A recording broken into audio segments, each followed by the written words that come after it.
Shalom Yisrael, Shalom Yasha'Allah, this your wet time, Yahweh Council of the People, and I'm sharing more video footage and information with you guys while I choose to identify myself as a Hebrew Israelite, as well as you should. So if you've been tuning into the channel, you know that I've been doing a series of videos on how the truth of us being Israel been coming out, starting from the time when we was in slavery and we was worshiping God in secret praise houses, comparing ourselves to the Hebrew Israelites, with men like Denmark Vesey and Nat Turner.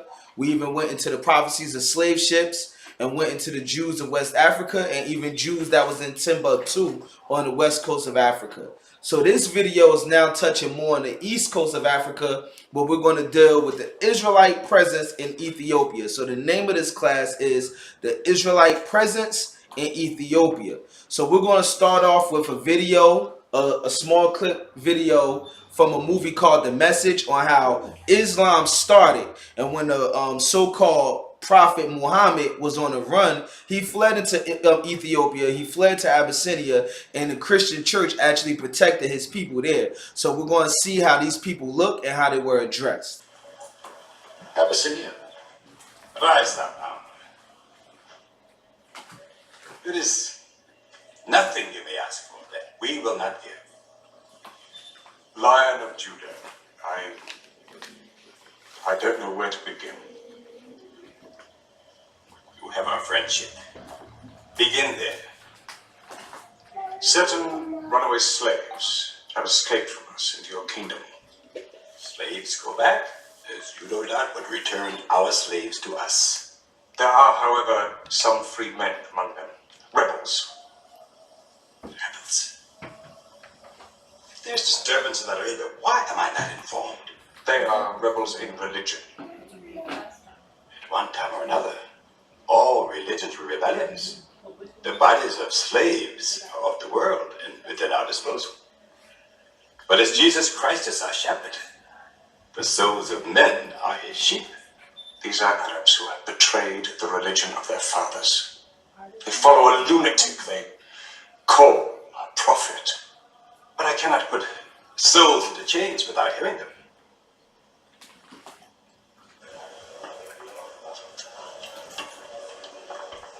So this is the church in Abyssinia. See all of them black, woolly hair.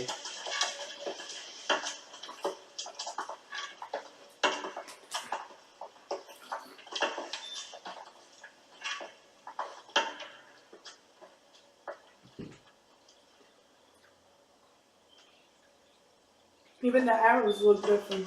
Mm-hmm.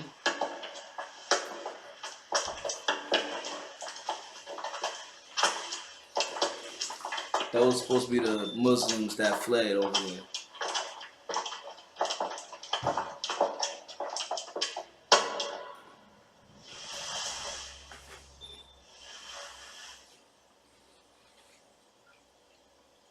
Good.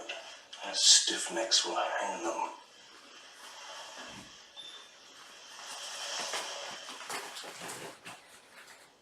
Do you not bow yourself before your prophet? Muhammad is a man. We kneel only to God. Where are Muhammad's miracles, Jafar? If he were a prophet, he'd light the sky with miracles. Indeed, this is true. God has given his prophets the sign of miracles, that we may recognize them. The miracle of Muhammad is the Holy Quran. A book written by an illiterate, attributed to God. I think the emperor has heard enough. I'm mindful of Pentecost, when God set down tongues of fire from the heads of Christ's apostles, so they could speak the many languages of the world that they knew not before. But do such miracles happen in our times? So now you can stop the video right there. So one of the things I want y'all to notice is this church in Abyssinia, right here in Ethiopia. Notice all of the people there in the church is black, all right? This was not a church that was started by white people. In fact, this church is one of the oldest Christian churches known around the world. The second thing I want you to take note to is that when the video opens up, the Arab who's seeking to speak to the bishop, he calls him the Lion of Judah. Now take heed to that. He calls this man the Lion of Judah, Where does the word Jew come from? It comes from the word Judah. All right, someone who's from the tribe of Judah. So he's referring to these people in the church as Jews. If you actually go back into history, all of these so-called ancient churches were started by Hebrew Israelites that went off into false doctrine. You will see that in the background, there's a lot of crosses and everything looked very similar to the Catholic Church. That's because when you go into history, the Catholic Church was started by Constantine and Justin Martyr, who both of these people were Israelites. Justin Martyr was an Israelite who knew his nationality. Constantine was an Israelite who didn't know his nationality. So that was just some slight history I wanted to touch on. But we're going to go into a little bit of literature. This is a book, Hebrewisms of West Africa by Joseph J. Williams. Now, I quote from this book a lot. This is pretty much just historical references of different scholars, different time periods that observe Hebrew customs being observed in different tribes calling themselves Hebrew Israelites or Jews in Africa, whether it be the west coast of Africa or Negro land or on the east coast of Africa. And here's what they had to say about the church in Abyssinia. This is also the opinion of Professor Samuel A. B. Mercer. This is one of the scholars that observed these customs in Africa, who has made a special study of Ethiopic literature. He writes, the inhabitants of Abyssinia or Ethiopia belong to three distinct races. So it's more than Ethiopians that live there in Ethiopia. All right, there's three different races of people that live in Ethiopia. The African Aborigines. Those are the actual Ethiopians that belong there, the Cushites that the Bible speak of. The Hamites, other African tribes that had came into Ethiopia and then made land for themselves as well. And the Semites. So now the word Semite come from the word Shem, or to be a Shemite. So when you say that you're Semitic, you're saying that you come from the line of Shem. Different nations come from the line of Shem, such as the Ishmaelites, the Elamites, the Moabites, but more importantly, the Israelites. All right. Whether they were Jews or pagans is not known, although there are many Jewish traces in later Abyssinia Christianity. So one of the things that this scholar noticed is that in the church there in Abyssinia, there's a lot of Hebrew Israelite customs, even though it's a quote-unquote Christian church. So for all of you heretics out there who want to say the black man didn't know the Bible before slavery, the black man was given the Bible because of slavery, and they never knew nothing about Christianity, this video footage exposes the fact that there were Christian ideology there in Africa long before slavery. I'm going to continue reading. Such as the observance of the Sabbath. So in this Christian church, they believe in following the Sabbath day, not Sunday, the Sabbath day. The distinction between clean and unclean. So they also deal with the laws of uncleanliness, which is laws that was given to the Israelites and no other people.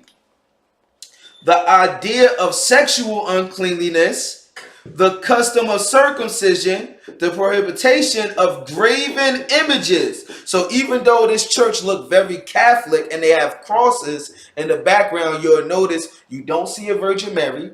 You don't see a fake Caesar Borgia and all of that stuff hanging there. They only have the cross. Why? Because they don't believe in bowing down to graven images. In fact, when you search up the history of the Catholic Church, the Orthodox Eastern Church, the Coptic Church, they had different variances. One of the variances that they had was the worshiping of idols. I'm going to continue reading. The prohibition of graven images and other characteristics which seem to point to Jewish influence or origin. These Semites, at all events, soon gained the upper hand in the country when they had invaded, and their Semitic language, which was later called Ethiopic, gradually became the official means of communication. So These Semites crossed over the Red Sea from Arabia. If you look on the map, Ethiopia is across from Arabia. The only thing dividing the two is the Red Sea. And when these Jews came there, they had a large influence over there in Ethiopia. Now, I have a associate of mine who's dealing with the Catholic faith, and he decided to shoot me this information on Wikipedia about the Ethiopian church, and it reads, the Ethiopian church places a heavier emphasis on Old Testament teachings than one might find in Eastern Orthodox, Roman Catholic, or Protestant churches. And its followers adhere to certain practices that one finds in Orthodox or conservative Judaism. Ethiopian Christians, like some other Eastern Christians, traditionally follow dietary laws, so they don't eat pork, that are similar to Jewish kashrut, specifically with regard to how an animal is slaughtered. Similar, pork is prohibited, though unlike rabbinical kashrut, Ethiopian cuisine does mix dairy products with meat. So why do they mix dairy products with meat? That's because that's a Jewish interpretation of the dietary laws. You can't eat cheese on a hamburger, so forth and so on. So we notice that there's a lot of Israelite presence there in Ethiopia. We noticed that, right? So how did this Israelite presence get to Ethiopia? Do the scriptures give us any indication on this of Israelites going to Ethiopia? Is there anything in the scriptures that talk about Israelite customs making it to Ethiopia? Let's find out. The book of Zephaniah, chapter 3, verse 10. From beyond the rivers of Ethiopia, my suppliants, even the daughter of my dispersed, shall bring mine offering. So beyond the rivers of Ethiopia, you have the daughter of his dispersed. Who is the Most High dispersed? The Israelites. The Israelites was dispersed on all four corners of the earth. All right. And why is it saying beyond the rivers of Ethiopia? Because the Israelites was taken from the west coast of Africa that is beyond Ethiopia, beyond the Nile River, so forth and so on. So yes, Israelites fled into Africa during different persecutions, starting from the first Babylonian captivity, all right, all the way up until the Roman captivity, where we fled out of Jerusalem in 70 AD. So this next video clip that I'm about to show you guys is about the Falasha Jews. The word Falasha means stranger. All right. Why is they being called strangers? Because they are strange to the Ethiopian people. They are not of the same nationality. Now, we have a lot of Israelite groups that say these are not true Hebrew Israelites. And for whatever reason, you will have to go check them out to find out why. But I'm going to show why I believe that they are Hebrew Israelites. So please play the video. This film tells the story of the Jews of Ethiopia and of the politics that caused the Israeli government to airlift 7,000 Ethiopian Jews, keep playing, out of the Sudan to Israel from November 24th, 1984 to January 6th, 1985. All right, this video is a video that was made in the 80s. Put it on pause. And there was a persecution that was happening to the Ethiopian Jews that caused them to have to airlift them out of the land of Ethiopia. They had to flee into Sudan, and then from Sudan, they was flown into Israel. All right, play the video.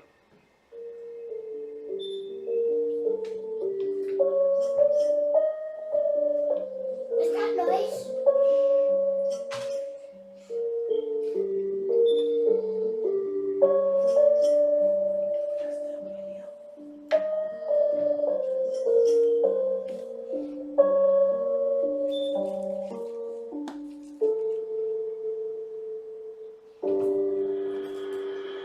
Nevertheless, many attempt to escape. I knew that if they caught me, they would make me suffer. They had announced a new law. Whoever attempts to escape will be killed. I was not sure what they would do to me. I thought that if they caught me, they would torture and kill me. This ancient ceremony, lost to the rest of the Jewish world, is called Seged. This unique community and its supporters charge that Israel and the world Jewish community watch in silence while Falasha die. Israel denies this. Many call the denials a cover-up. I think the leadership of world Jewry is involved in this cover-up. Either they are not being told, or they are told and do not want to indicate that they know. And if we remember in the Holocaust, the excuse was that we did not know, how can we do anything? Well, now they do know. We send return receipt letters with all kinds of documents. So we know that our leadership knows today, so there's no excuse for them not doing anything. And history will record this. Falasha origins are shrouded in mystery. No one knows how Jews first got to Ethiopia. Some say that Israelites fled to Africa after the destruction of the first temple in 587 BC. Others believe that their ancestors were Egyptian or Yemenite Jews. The most popular legend recounts how, in the 10th century BC, the Ethiopian queen Sheba ruled Keep playing. ruler of the I just ancient want to see the kingdom time. of Cush, upon hearing of the wisdom of Solomon, traveled to the land of Israel. Legend has it that after seeing the queen's beauty, Solomon tricked the Black Queen into spending the night with him. The queen returned to Ethiopia, where she gave birth to Solomon's son, Menelik I. When the young prince was old enough, he traveled to Israel and was united with his father. He returned to Ethiopia to firmly establish Judaism in his mother's kingdom. Whatever their origin, Jews have lived in Ethiopia for over 2 millennia. They practice a literal, pre-Talmudic Judaism, Pause. strictly observing the laws of Deuteronomy. So I'm sorry. You're gonna notice that they're gonna tell you that the customs they practice actually predate Jewish, white Jewish customs that they call Judaism today. Keep playing. Including circumcision, the Sabbath, holidays, and dietary laws. For over 1,000 years, they ruled most of Ethiopia, preserving their independence longer than the ancient kingdoms of Israel. Their golden age came Look to at an his end. fringes too. In the 17th century, They don't were got defeated tassels, by they got Christians fringes all and given around. a choice: to convert or forever be Falasha, exiles. The Jews resisted. Many were killed. Others were forcibly converted. All lost their land. For centuries, they lived as tenant farmers, maligned as evil eyes, and restricted to outcast occupations such as metalworking. The isolated Falashas believed they were the last remaining Jews on earth. Alright, pause. Alright, so these Falasha Jews, because they were separate from the world and it was outcasted, they thought that they was the last Jews on earth because they didn't have any other contact with other Israelite tribes. And in the video, they even explained how they have pre-Talmudic customs that they keep. When they say pre-Talmudic, the Jewish people, they follow the Talmud, and a lot of customs that they keep, what they call Judaism today, is not found in the scriptures. So they keep basic Torah laws that you read about in the scriptures. You'll notice in their talits, the head coverings they was putting over their head, instead of having tassels on each corner like the way the Jewish have it, they have fringes all the way around, which is something that you only see with Israelites here in America today who proclaim themselves to be Hebrew Israelites. So there may be something there. Now, I want to read this scripture. It's the book of Genesis, chapter 49, verse 16 and 17. It says, Dan shall judge his people as one of the tribes of Israel. The tribe of Dan is a tribe that have not really been identified yet here in the land of the north. But we do have Israelites on all four corners of the earth, and in different places of the earth, you have Israelites who claim different tribes. The Ethiopians, they claim to be from the tribe of Dan. I'm going to read on. Dan shall be a serpent by the way, an adder in the path. An adder is a snake. That biteth the horse heels, so that his rider shall fall backward. So now, the prophecy about the tribe of Dan is that there was going to be like a snake in a way. A snake that's kind of like hiding or camouflage. You can't really see him too much. And then it will bite the heel of the horse to make the rider fall back. Now, I find it very ironic how by the time you get to the 80s, 40-something years later, after Jewish man done hijacked our nationality, done went into the land of Israel, said that they the real Jews, and have the whole world believing that the Jews are white, out of nowhere, the Ethiopian Jews got discovered. And then the whole idea of Israelites being black became something that was publicized to the mainstream media and to the world. So they was like an adder or a snake, camouflage, where you couldn't see them at first. But then when they came out, it straight destroyed a lot of the ideology that the Jewish people were pushing. Now, so now, the Jewish people, they wanted to deny the Ethiopians, or the Falashas rather, claiming themselves to be Israelites. They wanted to deny their heritage, and by doing that, they began to look like real evil people. Because these Jews, or what the Ethiopians call Falashas, was suffering persecution. They was going through a lot of rape, as you'll see later on in the video, murder, a lot of things like that. So the same way how the whole world felt like they had to help Jewish people, the world felt like they had to help the Ethiopian Jews as well. And the Jewish man pretty much had his back to the wall in the corner, where it was like, kind of like the Pharisees, where they said, well, if we say that he is a prophet, everybody's going to believe on him. But if we say that he's not, the people is going to do what? They're going to come at us. So they had no choice but to actually conduct a rescue mission where they took 7,000 Falashan Jews that fled into Sudan and then brought them into the land of Israel. And this is the reason why the Falashas, despite the fact that they're converting to Jewish customs, they still have a custom where they go to the Wailing Wall. And remember how the Jewish people pretty much just turned their back on them at first, until the media gave them worldwide coverage. Before going to Ethiopia, we studied maps of the Semain Mountains and consulted with Falashas living in the west. As a result, we knew the location of some remote Falasha villages, unfamiliar even to the guide. Pack horses loaded with camera gear, we began a 10-hour trek toward one isolated Falasha village. We were now joined by an army officer who boasted that he had killed 8 student rebels. In the hours to come, the guide who was lured unwittingly into a Falasha village would try to get out of his predicament by intimidating the villagers and mistranslating whenever the Falashas became too controversial.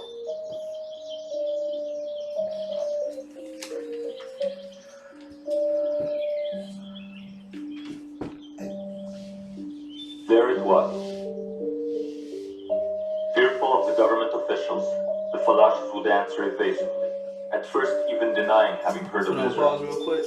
Just I like to make sure people heard certain stuff in the video. They knew where this village was located at because they was already talking to Falashas that escaped Ethiopia already.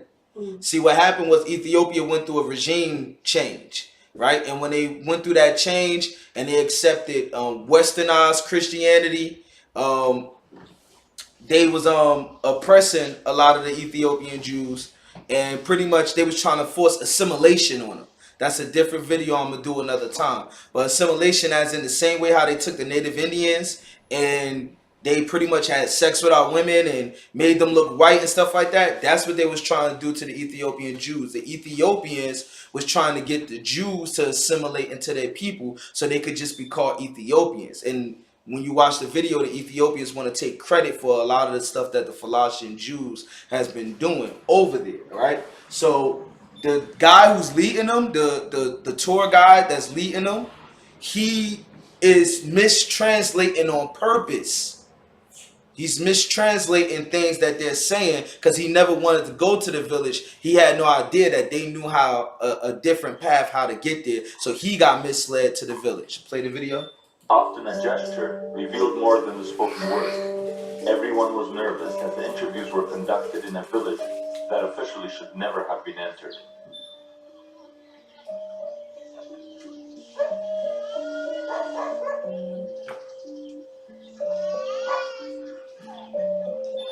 Now look at all of that poverty that they're going through.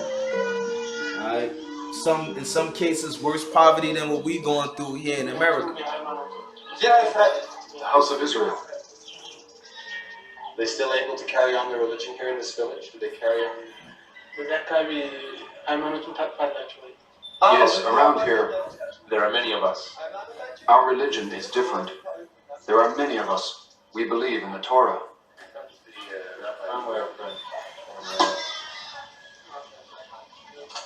And they don't even look like the Ethiopians.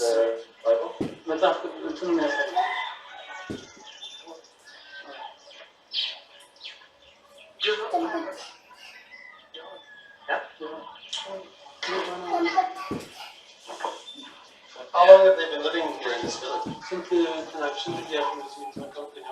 A long time. How long do you think? Our fathers' fathers died here.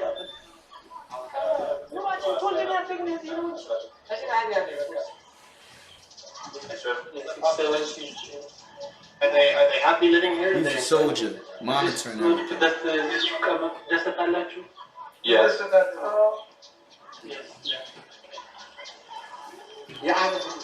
After he created the world on the seventh day, God rested. Do you understand now?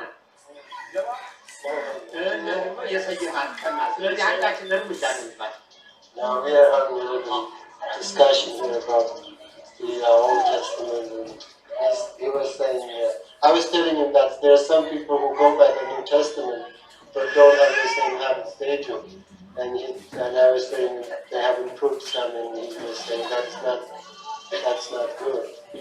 And he gave the, for example, the Sabbath is a sacred commandment that it should be respected. And these people on the Sabbath do not do anything. This guy, he's their tour guide, but their government is trying to get them to stop practicing the custom of Israelites. So he was just debating with them about them keeping the Torah and the Sabbath because they're trying to push Christianity on those people.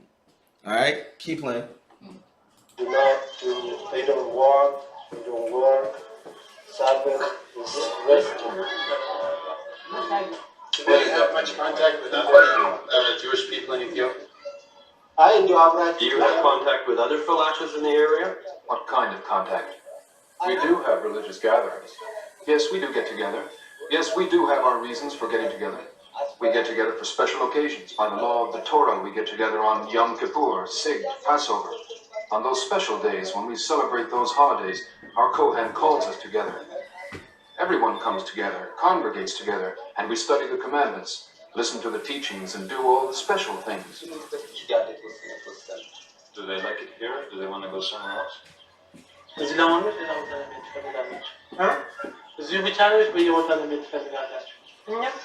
about Israel and all that? No, exactly. Yes. Do you know of a country by the name of Israel? A foreign country? No, we have no way of knowing. We were born in Ethiopia, but we've heard rumors. We don't know if this place is in the country or outside. These days, when we listen to the radio and hear about what goes on outside the country, we hear Israel mentioned. Press pause. He have to play a role. He knows that when these cameras leave and these Americans leave, they're going to suffer hell. So when he asked them, oh, do you know about Israel or whatever, he pretended like he really don't, because he don't want to have to suffer persecution at the hands of this guy going back to the government and them coming back trying to enforce those things on him. Play the video. But ourselves, we were born here, inside Ethiopia. I've heard of it by radio, and they've been born, their forefathers have been born in Ethiopia, and they're Ethiopians, they know Ethiopia. But now they hear by radio some things about Israel. Now you see how he mistranslated what he said, right? Ethiopia Are you happy to be living in Ethiopia? Even if you're not happy, you haven't got a choice. What can we do? These people think you have a connection with Israel. But you are Ethiopians, whether you like it or not. This is your country. Yes, yes, we are just simple people. We don't know about these things. Now, now you see how he was talking to him, how this guy was talking to him. He said, listen, you're Ethiopians whether you like it or not. Why? Because they are trying to force them into assimilation. This book is from Babylon to Timbuktu. And in the beginning of the book, he have pictures of the Falashan Jews. See a picture of this Jew right here? She looked like an Ethiopian. Now, if you look at this documentary, these guys don't look Ethiopian. The guy, you look at the guy when he's talking to the guy, you see how they look totally different, right? The reason why this girl, this Ethiopian Jew, looked like an Ethiopian, it says here, Ethiopian Jewish children in the absorption center in Paradise Hannah. So they have an absorption center, meaning they have a school where they purposely try to integrate and assimilate the Jews into Ethiopian culture. That's what they do. It's the same school system that they had set up here in America with the native Indians, and they tried to assimilate the Indians, which is the reason why a lot of them look white to this day. That's what the Ethiopians are doing with the Jews over there. Play the video. Our fathers died here. We are already old. We will end our lives here too. He says, you know, their forefathers' roots have been rooted here, and they have grown old here, and this is the country they know. Has it changed for them since the revolution? Has it got better for them here? Has it become better for you since the revolution? Sure, the new laws are good. For example, the law concerning land distribution and the laws concerning equal work opportunities. But the peasants' associations, which were set up to implement these new laws for the benefit of the poor, have not done so. And we are still suffering. We are suffering. The hunger, the many problems, the anguish is still on our shoulders. We still carry the burden. It's the peasants' associations which refuse to implement the new laws when it comes to us. Do you think you'll ever leave Ethiopia? Man does not follow the path of his own thoughts. It is the will of God that determines his destiny. The path God chooses for us, you can be sure will be the right one. It's extraordinary they've been able to keep this religion, which is rather very Our fathers, it comes down from our fathers. We are strong because of our religion. We don't want to break the commandments. We are prisoners of the Torah. Are they also doing the pottery and selling things to tourists like we see, like we've heard about? Yes, the women and all of us work hard. We work hard, but they take it from us without paying. What do you mean without paying? You give it for free? Free? No, we work hard with all the effort we have, and then others take it. They don't leave us anything. If they pay us very little. That sounds like our story. To say that you work. Doesn't that sound like Deuteronomy? Yeah, it is Deuteronomy. In fact, Deuteronomy chapter 28, verse 33. It says, the fruit of thy land, so all your vegetation, the things that you grow, and all thy labors, all of the hard work that you put in, shall a nation which thou knowest not eat up. So another nation was going to come and eat and benefit from the fruit of our labor. And it reads on, and thou shalt be only oppressed and crushed always. So this is one of the curses that was prophesied to be on the Israelites. Now this curse don't fit the Judites because the Judites is not in their own land and we don't have a land. We're in somebody else's land.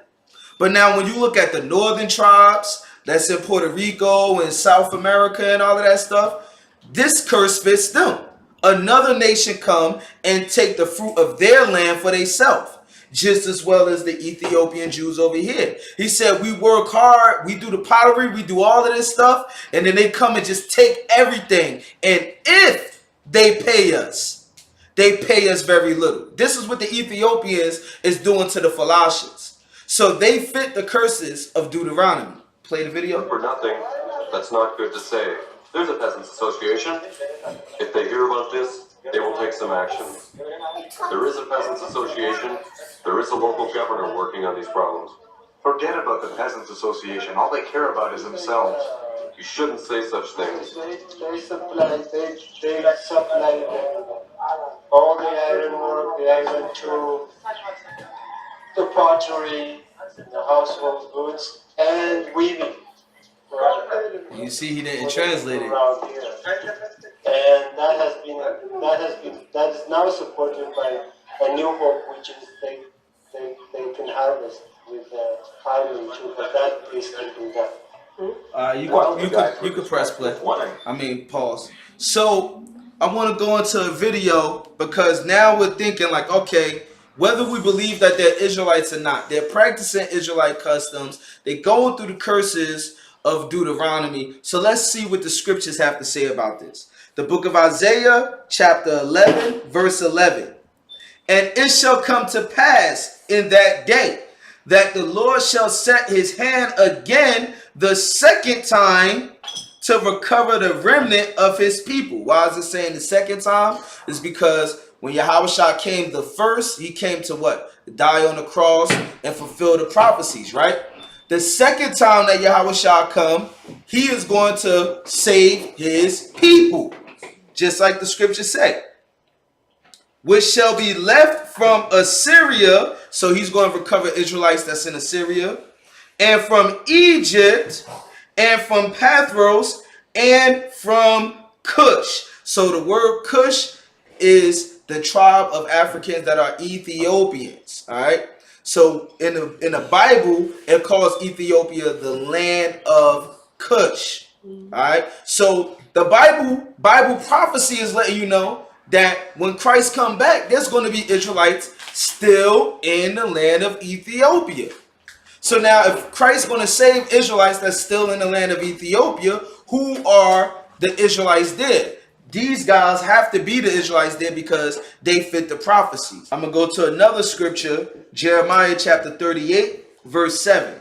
And it reads, Now when Abimelech, the Ethiopian, one of the eunuchs, which was in the king's house, heard that they had put Jeremiah in the dungeon, the king then sitted in the gate of Benjamin. Abimelech went forth to the king's house and spake to the king, saying, so Abimelech, the eunuch, the Ethiopian, right? He was in the land of Israel. When he seen that Jeremiah was locked up, he had went to the king and tried to petition on Jeremiah's behalf. Now, this is showing you that there was already a relationship during Jeremiah's time of Israel and Ethiopia. So, of course, there's going to be people in Ethiopia following Israelite customs. But now, the scripture in Isaiah was a prophecy, and Isaiah prophesied about the Assyrian and Babylonian captivity. Meaning that before Jeremiah's time, there had to be Israelites already there in Ethiopia. Okay, so this is how you have the Israelite presence there in Ethiopia. This is how you have Ethiopians following Israelite customs and Israelites scattered throughout Ethiopia. Now we're going to watch another video because we're not going to just stop at the Falashas, because that's just one group of people that's considered to be Hebrew Israelites. All right, we read earlier how the Ethiopian church followed Israelite customs, right? We read that about the church in Abyssinia. So now we're going to go into the origins of Christianity, or what we know as Christianity, but how did the doctrine of Christ end up in Ethiopia?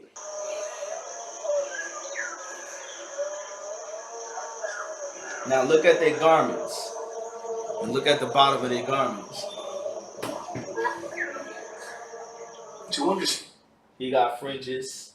why northern Ethiopia is today home to monks faithful to the teachings of the early days of Christianity, we must go back almost 17 centuries and relate the story of how Ethiopia became Christian.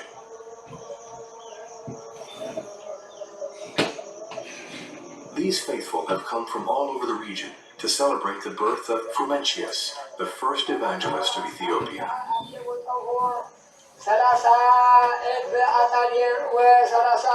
As part of the ritual, a monk reads the story of Frumentius' life. During the 4th century AD, the young Frumentius, a Christian born in Palestine, arrived in Aksum with his brother Odysseus, following a shipwreck. The two men were taken prisoner and brought to the royal court.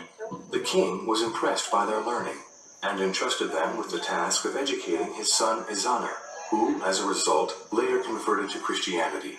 A few years later, Frumentius returned to Alexandria to announce that the kingdom of Aksum... Alexandria is not in Greece. I know you hear the word name Alexander, but Alexandria is a city in Egypt.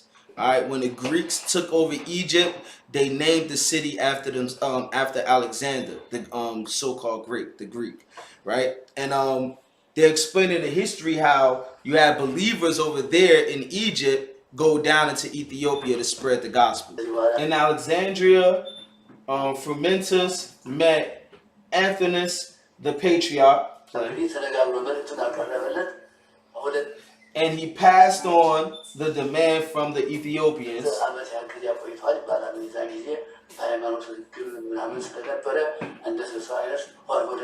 for a bishop to organize them in the practice of their religion. Oh, stop. I want y'all to peep that. So this is the early church, though. This is before it was known as Catholicism. All right, and the saints, quote unquote. I know, white images. We're gonna touch on that. Was commanded to instruct them in the way that they keep Christianity. Now, the way that these guys keep Christianity is they still keep the law, statutes, and commandments. So now the people that was Christians in Egypt, how did they keep it? They had to be dealing with the law, statutes, and commandments. Press play. Frumentius stayed in Alexandria for 2 years, becoming a monk.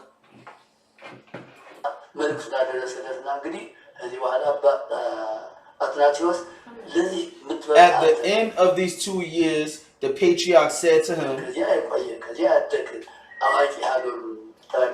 "You know that country best. You have lived there.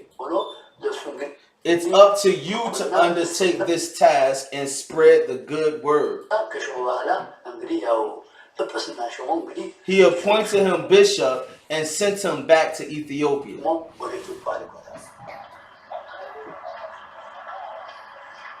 There is a historical basis to this mythical account of the Christianization of Ethiopia. The most ancient source which confirms the date of about 330, this is 330 AD. So you figure after the destruction of Jerusalem, that's almost, what, like 200 and something years after the destruction of Jerusalem, that this church was founded in Ethiopia. Go on. Plus précisément, aux environs 330. For the conversion of the Ethiopian king to Christianity is the account by Rufus. This was a holy history in which he presented as a sort of salvation for Christians, saying that even though the Roman Empire was in decline, Christianity was spreading and would finally triumph, because this is when the fall of Rome was happening, when the slaves was rebellion. But as that was happening, the faith was also prospering. Go on. Other sources confirm this story and let us follow the development of Christianity in the kingdom. There's a stela which King Ezana had engraved,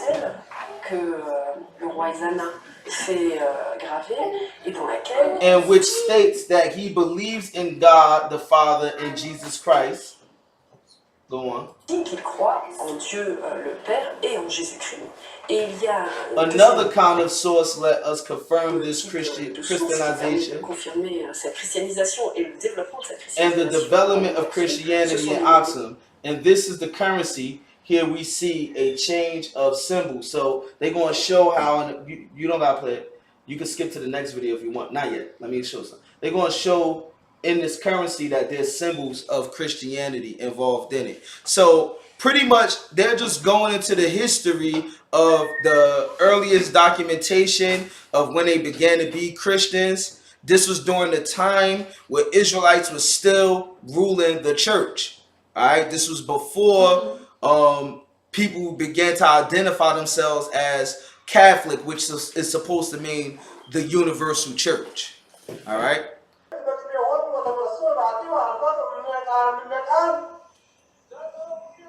Medhenina Exie, founder of Dabra Bankwa Monastery, succeeded a long line of sainted I'm monks. sorry, stop. I want to go to a scripture real quick, because that was a lot of history that they went into. But as y'all know, we're reading the book of Acts, right? For Pentecost. So I'm going to read this scripture, the book of Acts, chapter 8, verse 27, in reference to the history. And he arose and went, and behold, a man of Ethiopia, and eunuch of great authority under Candace, queen of the Ethiopians, who had the charge of all her treasure, and had come to Jerusalem for to worship. So this is dealing with the brother Philip, who was part of the 12. And he was teaching an Ethiopian Jew. He was coming up from Ethiopia to worship. Why? Because it's commanded that all men must appear on what days? Pesach, all right, Pentecost, and Feast of Tabernacles. So on those 3 feast days, all men, no matter where you're living at, had to come back to Jerusalem. So this Ethiopian eunuch was being taught by Philip, and he was being taught about Christ. We're going to read on.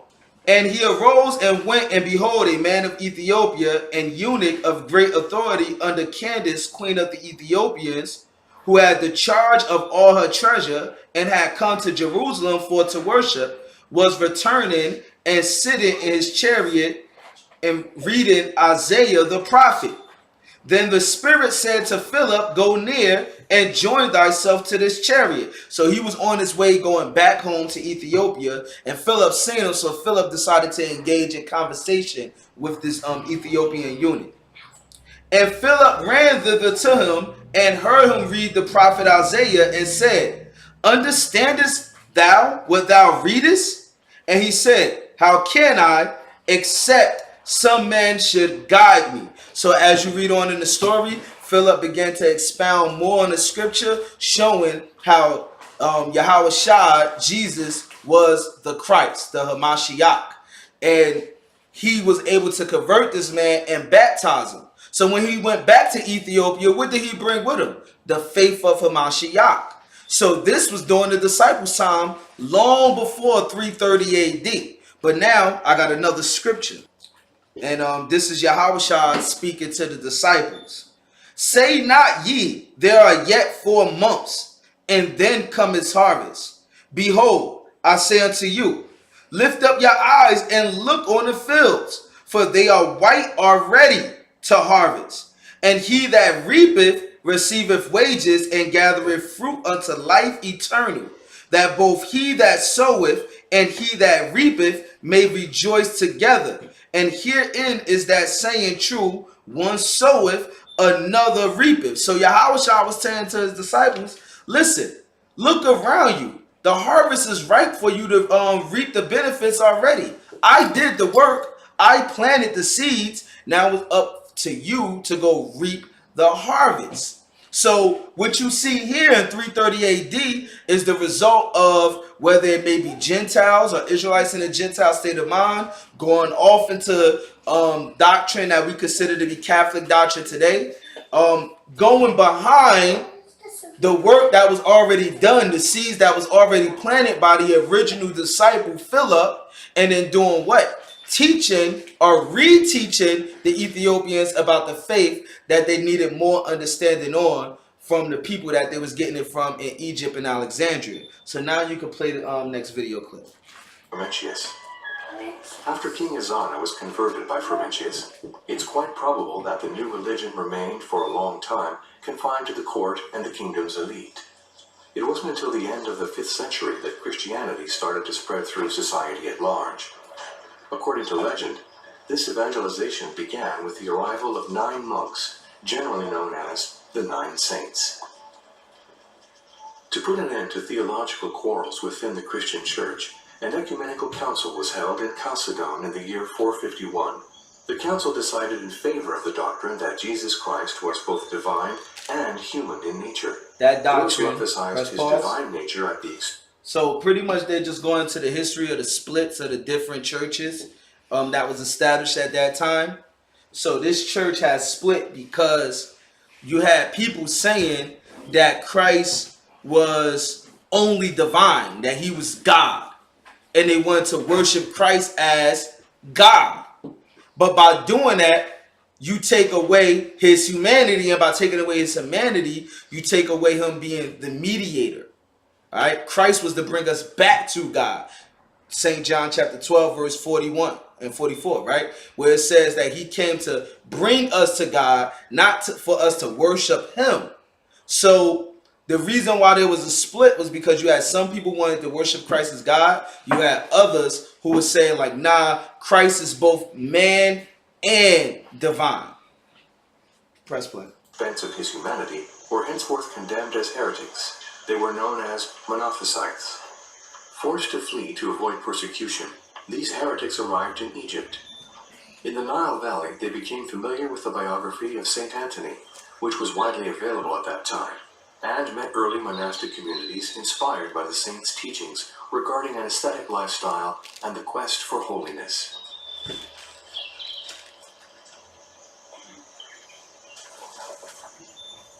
Driven by this ideal of purity and the absolute, some of these monophysites pushed on south toward the kingdom of Aksum to spread the good word.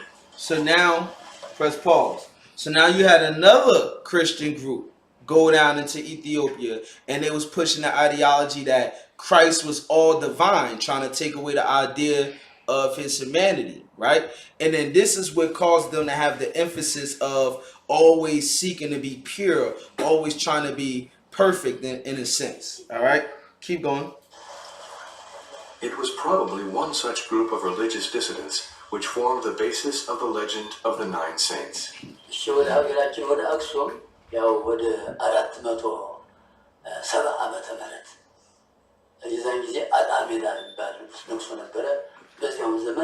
But the short while later, they were joined by Saint Geriman.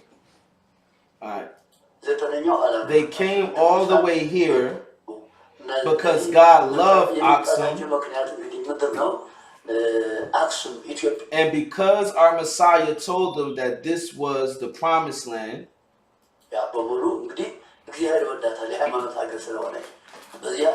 After spending 12 years in Aksum, they decided that they should separate. All right, you can stop it. All right, I want to read some scriptures. So 1 Corinthians chapter 3, verse 9.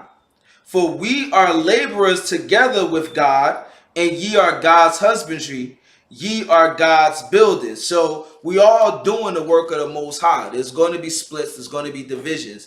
Just like in today's time, you have Israelites that believe different things. But at the same time, we're all going out on the corner preaching the word, the gospel, and our true identity. I'm going to read on. 1 Corinthians chapter 3, verse 10. According to the grace of God, which is given unto me, as a wise master builder. Verse 11. For other foundation can no man lay than that is laid, which is Jesus Christ. Now, if any man build upon his foundation gold, silver, precious stone, wood, hay, stubble, every man's work shall be made manifest. Verse 14. If any man's work abide, which he hath built thereupon, he shall receive the reward. So you have other people who will come after and build on another man's foundation. That's why the scriptures say one man planteth, another man watereth, but the Most High is the one that gets the increase. So you have all of these different groups of Israelites that believe in different ideologies going down into Ethiopia, now trying to spread the word, right? And this is what's causing, like how you see in the background, they had white images and all of that stuff. Where did that come? That came later on down the line. Because when we look on in this documentary, they have older images that display Christ as a so-called black man. So you had people in different time periods coming down, spreading ideology that they adapted. Go to the next video.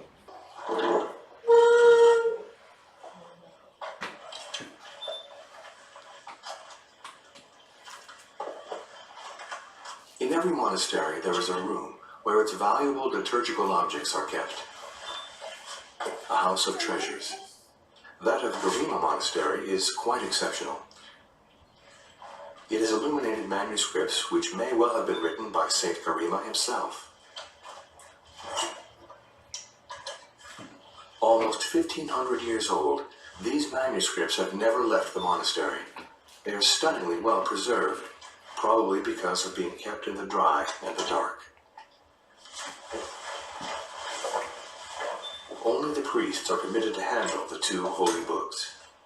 The Patriarch of Ethiopia has strictly forbidden their being displayed, and this is the first time they have ever been caught on film. This is important, and this is dealing with the history of the Bible. Because you get a lot of pan-Africanist, Afrocentric people that say the Bible ain't real, the Bible's fake, and it was written by the white man, right? But here it is, you have black people who have a Bible that predates the King James Bible, predates the sources that the King James Bible was translated from, and it says what? The same exact thing that the King James said. So these guys have one of the oldest Bibles in the world. So now let's see how this Bible was put together. Press play. Oh, this book was written by Saint Garima. Can you tell us about the history? So this is the so-called white man inquiring, seeking wisdom. Of course, these are the Gospels. To copy them out by hand usually takes 17 days. So this is how Bibles were produced back in the day before they had copy machines. But it takes 17 days for them to actually hand copy the whole Bible. All right? Press play. Our Holy Father, Garima, the Gospels according to the Matthew, Mark, Luke, and John. But by the time he got to the story of Mary Magdalene, the sun had started to go down. He hadn't had time to finish. So he prostrated himself and prayed to God in the heavens. All of a sudden, the sun stopped. The light returned. And our father Garima was able to finish the writing. When he finished, he said to the sun,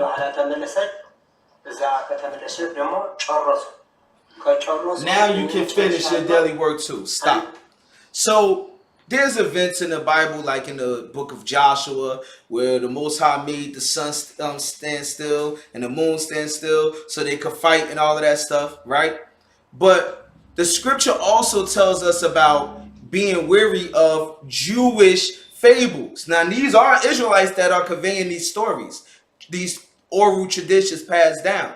And our people have a tendency of doing what? Creating a lot of fables, stories to spice things up, to complement the traditions that they decided to keep. Like the Pharisees, they were keeping traditions of men. They weren't bad traditions, but when you began to take these traditions and put them above the Most High's laws, then you have a problem with the Holy Father. All right? Play.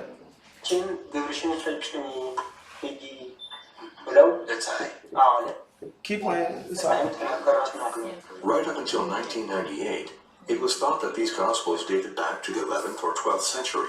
There was great surprise, therefore, when Jacques Mercier was able to show that these manuscripts are far older. In fact, they may even date back to the 5th century, to the time when the 9 saints arrived in Ethiopia. Press play. Pause. So they're saying, and look, they have images in their Bible too. We're going to touch on it. So they saying like, because old boy, the white dude that's there, he did tests on the pages. There was some pages that fell out. And the pages are pretty much as old as the time period of when a church was established. So this is hundreds of years before they put together the Bible as we know it. Hundreds of years before the Masoretic text. So pretty much what you're seeing here is they just going into the history of how it was put together. You can press play. Each time they opened the manuscripts, a piece fell out. This is the white man talking. And as they were attributed to the saint, they're sacred, so the monks were worried. Some pieces fell out, so I dated 2 fragments. The two aren't quite the same.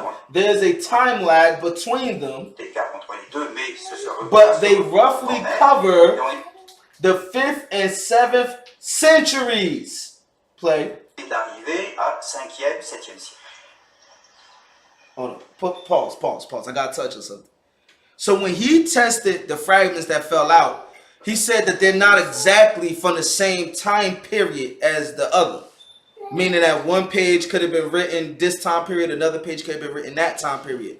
But one thing for sure is that the book itself, the Bible itself, come from the 5th or 7th century, which is the same time period of when the church was established. So now one, that cuts that fictional story that they was just talking about, how they saint was writing the Bible and he made the sun stop and all of that stuff, because he said he wrote it in one day. The Gospels all in one day.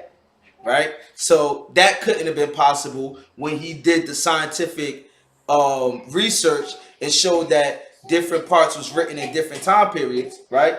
And another thing too is it also just goes into the authenticity of the Bible. All right, press play.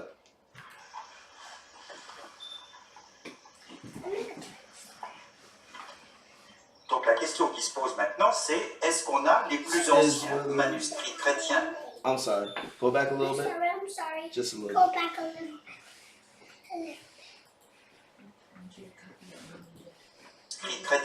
Is whether these are the oldest Christian manuscripts. Play. The oldest manuscripts related to Christianity in the world. That's the question. Press play. It's amazing to think that these 2 manuscripts, which may be the world's oldest, are in Ethiopia. It's hard for him to believe that. Press pause. It's hard for him to believe that because he's white. So, you know, they don't want to think of the idea of black people have the oldest Bible in the world. All right. What about the Salt Sea scripts? The Dead Sea Scrolls? Yeah, that's the only ones that really predate this one. The Dead Sea Scrolls was before Christ. Press play. Oh, that would have been unimaginable 50 years ago. In the peak of racism. Right. Press play. We couldn't have imagined that. They are consequently now considered the only authentic relics. Stop, pause. What color does this guy look like? White. No, he got some tan to him. He looked very dark skinned to me. I'm only pointing that out because you'll notice that they have a lot of images, and some images is white, some images is black. But whenever you're looking into their sources, like their Bibles, that is very old, you will see nothing but black. Don't start. Get right over here. You're not going over there. So whenever you're looking into their sources like this, that's very old, you'll see nothing but black images. All right. So I just wanted to point that out because later on down the line, they began to adopt false images, which they shouldn't have been having images, period. But now, this is the same church that I was reading about here in Wikipedia where it says they observe Israelite customs. It says they do the Sabbath. They follow the laws of uncleanliness. You know, they do all of these things. And as you can see all throughout the video, they wearing fringes. So I'm not going to go into all of the rest of the videos because that's more dealing with a class of the expansion of Christianity and all of that stuff. I just wanted to show the Israelite presence that was there in Ethiopia, to show that there was Israelites there in Ethiopia. The scriptures let you know there was Israelites there, and that there's still going to be Israelites there when YaHaWaShah come back, and that there are people there practicing the customs. There are people there practicing the customs of the laws, statutes, and commandments. So I want to read this scripture in Zephaniah chapter 2, verse 12. It says, "Ye Ethiopians also, ye shall be slain by my sword." So the Most High is promising punishment to the Ethiopians. And part of the reason why he's promising punishment to the Ethiopians is, why do the Israelites in Ethiopia got to be saved? Who are they being oppressed by? They're being oppressed by the Ethiopian government. You seen in the video with the Falashas how they was very rude to them. The Falashas even spoke about how they, you know, they're going through the curses of Deuteronomy. Here's another scripture I want to read in the book of Isaiah. Isaiah 45 and 14. "Thus saith the Lord, the labor of Egypt and the merchandise of Ethiopia, and of the Sabians," who are also Ethiopians, "men of stature." So the Egyptians and the Ethiopians in ancient times were men of stature.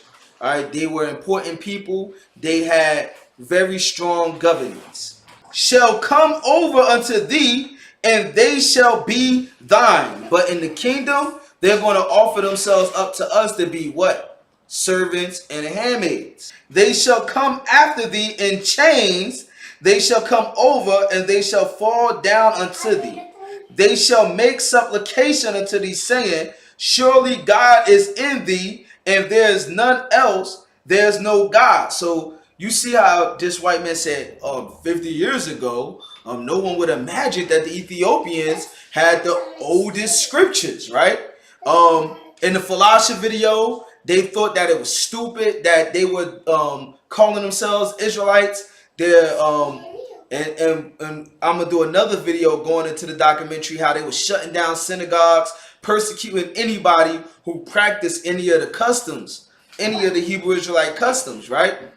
These are the same people that's going to be coming to us when Christ returns and saying, look, y'all got the true power, y'all believe in the real God.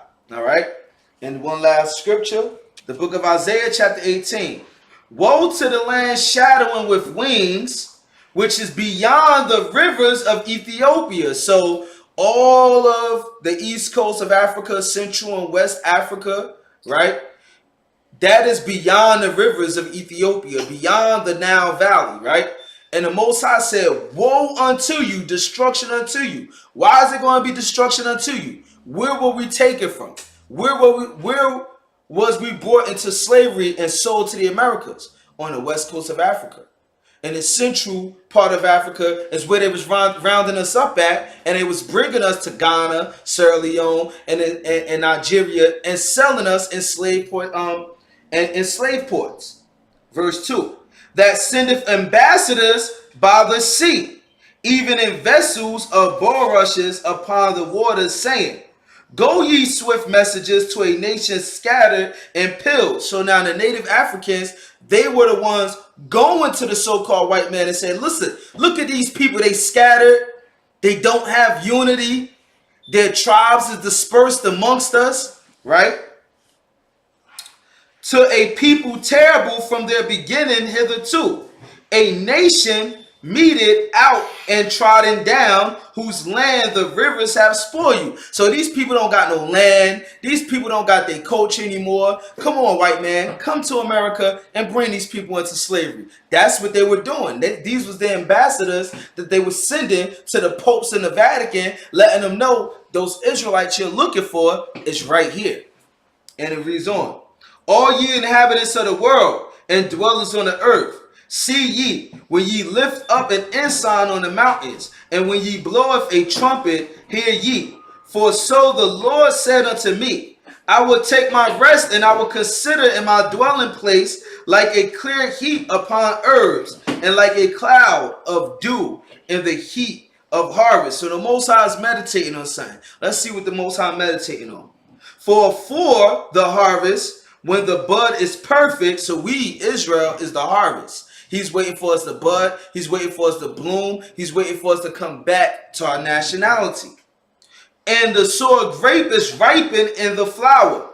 He shall both cut off the sprigs and with pruning hooks, and take away and cut down the branches.